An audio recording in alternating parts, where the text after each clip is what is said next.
Captain Ryna stood at the command deck of the Galarian Dominion's enforcement cruiser, staring out into the cold blackness of space. Her ship, sleek and advanced, was like a monster in the dark, built for one thing: enforcing the laws of the galaxy. She had just received a strange transmission. A cargo ship, the Phoenix Dawn, was flagged as unregistered, which was a big deal in a universe where everything had a price and a label. "Captain, we're getting a signal from the Phoenix Dawn," reported Lieutenant Ziri, the ship's communication officer. She flicked a switch, and a hologram of the cargo ship flickered to life. It looked normal at first, just a standard freighter, but the flag on the transmission was flashing red. Unregistered cargo. Ryna muttered to herself. What's in that hold? The Torkan crew of the Phoenix Dawn had been on the radar for weeks now, but their records showed nothing that would explain their unusual behavior. They didn't belong to any of the major galactic factions. Their ship was quiet, but something felt off.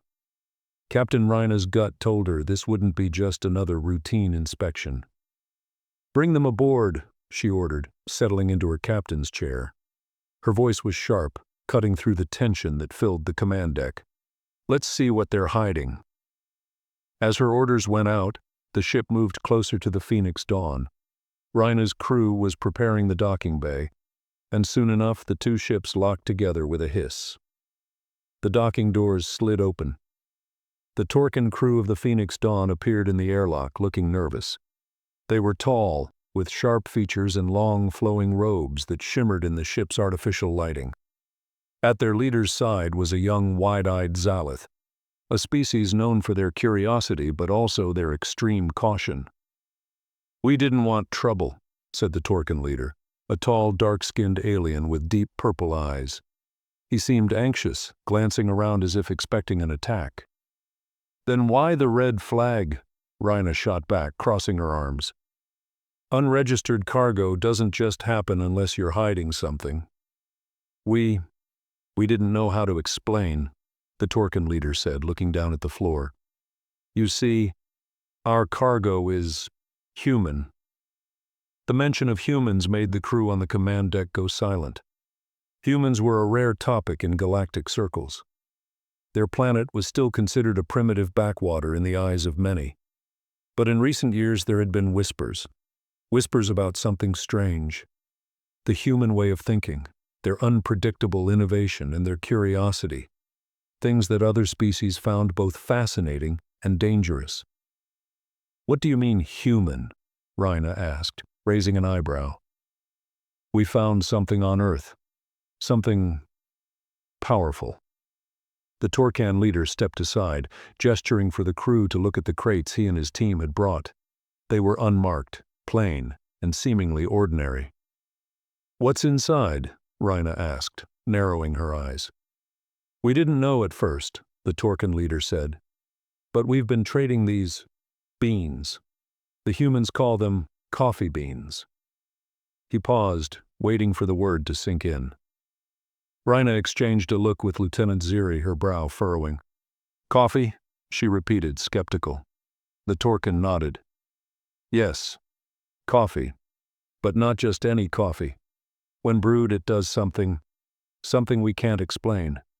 It changes the mind of whoever drinks it. Makes them clearer, faster, smarter. It's a human gift." Captain Ryna's mind raced. Coffee was something so simple, so ordinary on Earth. Back in her own galaxy, it was nothing more than a beverage enjoyed by a few strange species.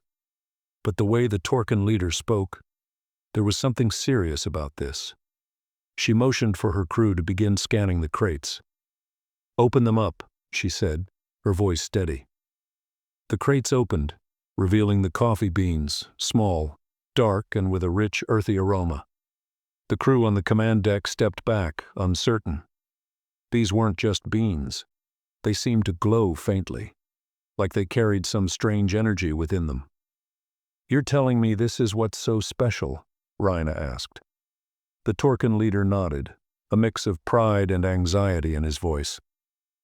"You don't understand. When a species drinks it, they change.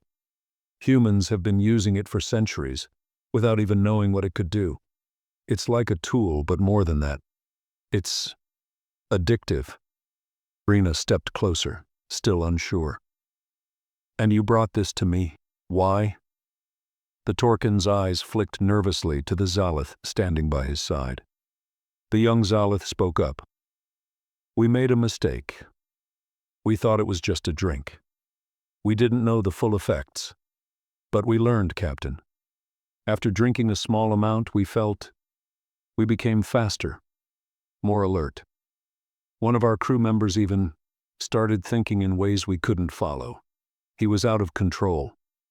The Zalith paused, clearly disturbed by the memory. Ryna felt a chill run down her spine. This wasn't just about an unusual beverage. This was about a potential weapon. A substance that could change the very fabric of thought and action. And it was from Earth. Her curiosity and concern deepened. If humans have been using this on their own, then we need to figure out what else we don't know about them, Ryna said. She motioned for her biotech officer, Dr. Venn, to step forward. Dr. Venn, take a sample of this coffee. Let's see what it can really do. Dr. Venn, a sharp-eyed scientist, quickly took the sample from the crate and began analyzing it with his onboard scanner. His eyes widened as the results came through. Captain, this is unlike anything we've encountered. It's not just a simple chemical. This has some kind of neural-enhancing property. It acts on the brain, heightening cognitive abilities. It's far more than just a drink. Ryna stared at the sample in her hand. A simple cup of coffee. Yet it could change the course of entire civilizations. She had a feeling that Earth's biggest export wasn't its weapons or its technology. It was this coffee. And she had just uncovered it. The Torkan crew looked at her expectantly as if waiting for her decision. The room was quiet, tension hanging in the air. The coffee could change everything. If it fell into the wrong hands, it could reshape the galaxy. I need to know everything about this coffee, Ryna said, her voice cold and firm. What do humans know? Who's controlling this trade? The Torkan leader looked down. We've only scratched the surface. The black market is already growing. We didn't think it was that dangerous at first. Well, now we have a new problem to solve, Ryna said. Coffee has just become the most valuable substance in the galaxy. Captain Ryna stood in front of the Galactic Council on the sprawling central platform of the Galactic Convergence Center, the most prestigious meeting ground in the galaxy.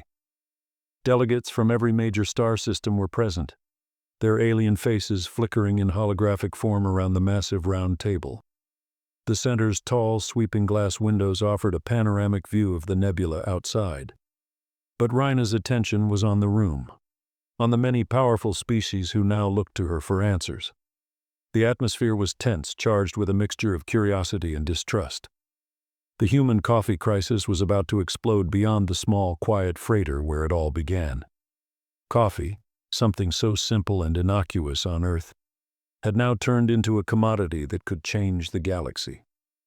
Captain Ryna, you come to us with a claim that coffee, a mere drink from the primitive world of Earth, is now a substance of galactic importance, began Harnax, a hulking beast from the Kalax Empire.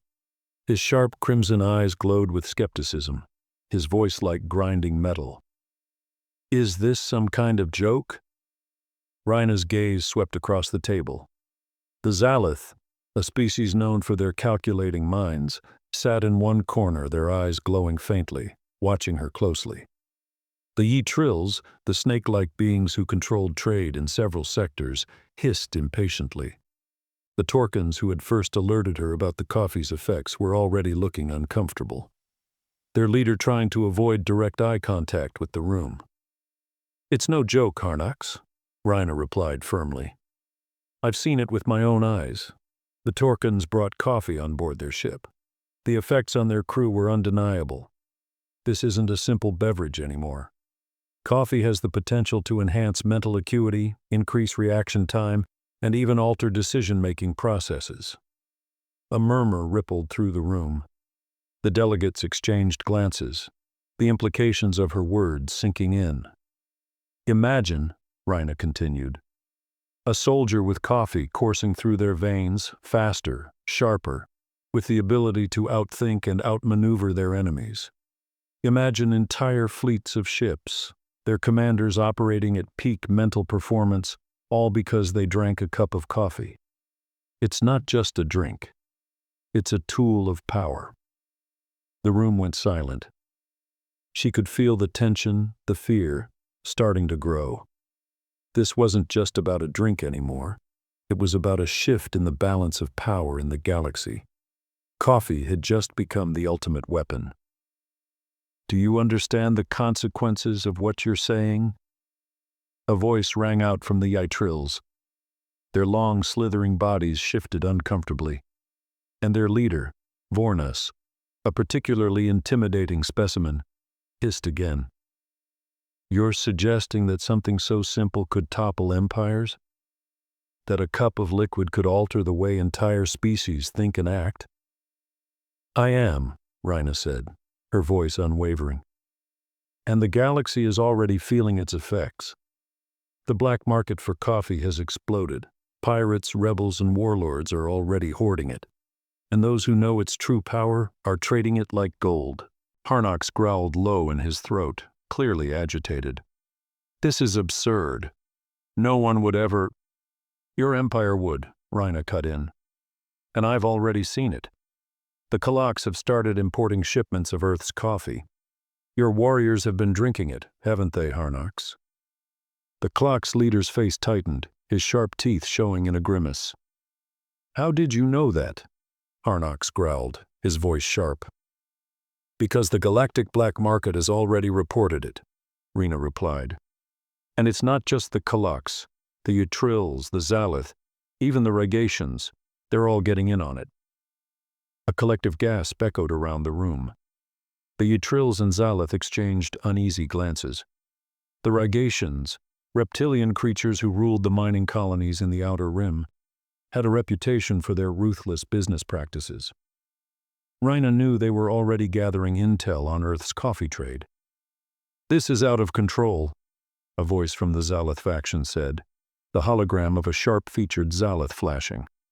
We've already witnessed the effects firsthand. A few of our most brilliant engineers began consuming this coffee as part of a test, and we couldn't keep up with their thought processes after that. They developed weapons, machines, things that weren't even possible a day ago. They were unstoppable. The question is, who controls this resource? Ryna asked, her eyes scanning the room. If this gets out of hand, Earth could become the center of a galactic war. We all know that coffee isn't just an unregulated commodity anymore. It's a strategic asset. The room fell into a deadly quiet. The council members knew what that meant. The balance of power in the galaxy was always precarious, but coffee was something that could upset it entirely. A substance that could increase mental sharpness, outthink enemies, and even create new technology. If Earth's coffee was allowed to spread unchecked, it could turn the entire galaxy upside down. So what do we do about it? A voice asked from the back of the room. It was Vornas, the Ytrill leader. His long snake-like body was wrapped in a tense coil, his eyes narrowing. We can't simply allow a backwater planet to hold such power. You want to contain it, don't you? Ryna said, narrowing her own gaze. Lock up Earth and control the flow of coffee. But the truth is, it's already too late for that. Coffee is spreading, and if we don't act quickly, it will be used against us. We have to stop the trade, one of the Zalith delegates said, his voice cracking with tension. We need to seize the shipments, shut down the trade routes, and destroy the coffee before it spreads too far. Ryna stepped forward, her gaze steely. If we destroy it, we risk a rebellion, a war over the resources. We need a better plan. Then what do you propose, Captain? Harnox growled. Ryna's eyes flicked to the hologram of Earth, which was visible in the council chamber. We need to go straight to the source. We need to find Earth. We need to understand how they discovered this coffee and whether they know what they've unleashed.